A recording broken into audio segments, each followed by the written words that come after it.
fancy something a little bit different this Christmas, then you may want to check out FATMAN, which is a kind of action, dark comedy Christmas movie with a very weird tone. And this one is directed by Eshom Nemes and Ian Nelms.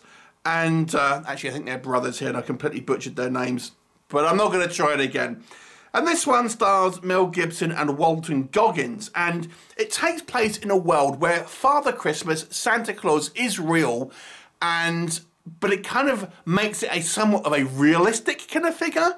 And he's this kind of red state type character who lives in northern Canada, and is essentially a kind of working class guy who has like a factory with the elves there, and is just kind of like a bit grumpy because he feels like Christmas is commercialised, things like this, and he's actually the government knows about him and things like this, and the government want him to work for them, things like that. And essentially in this reality, so to speak, but everything, I mean, that is there, so there's a fantastic element in there, and we have elves with actual ears and things like that.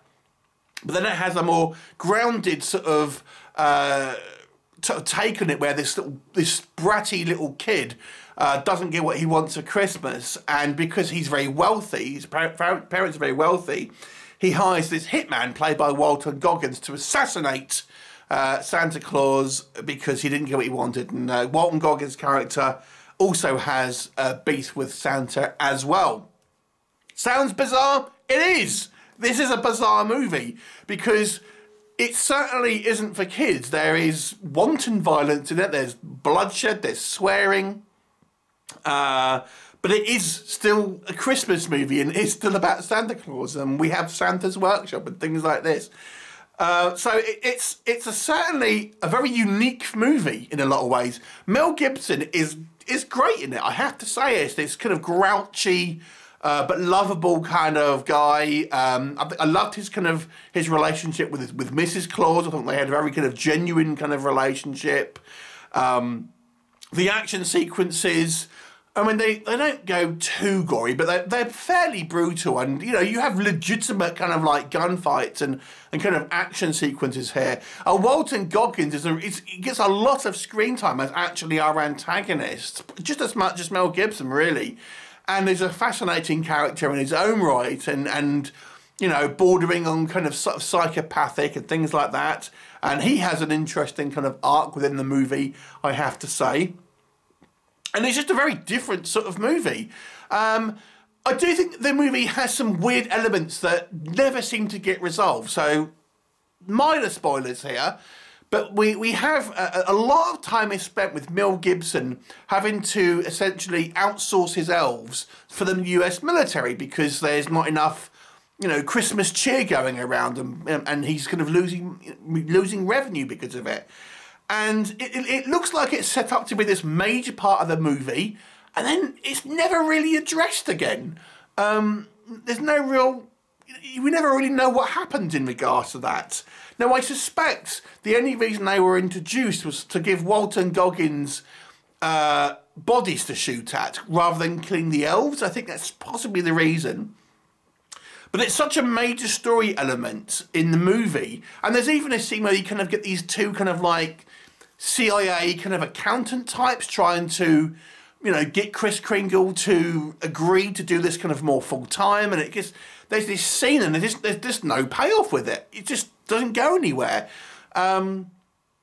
There's also things like we have this kind of local waitress in the kind of the bar down the town who, you know, is single and ends up hooking up with the wrong guys, etc. And it looks like, you know, Mel Gibson's Santa character is trying to try and set her on the right path, and you almost think, oh, is Walton Goggins going to maybe find love? And again, the plot line is just dropped.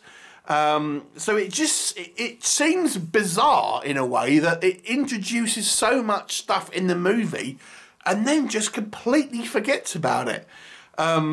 It's odd, to be honest. I don't understand why it was really introduced.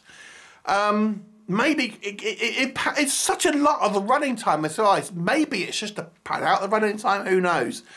So it's an enjoyable film, but it's kind of like, you'll ask yourself why it exists in some ways.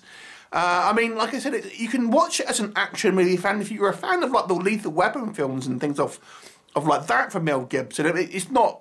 I mean, I guess it's almost like a kind of a comparable piece, because that was, I think, the original movie. The first film was set at Christmas, I believe, and obviously that was a kind of an action comedy, and this is a darker action comedy, but it's, I guess, it's a comparable film in a weird way.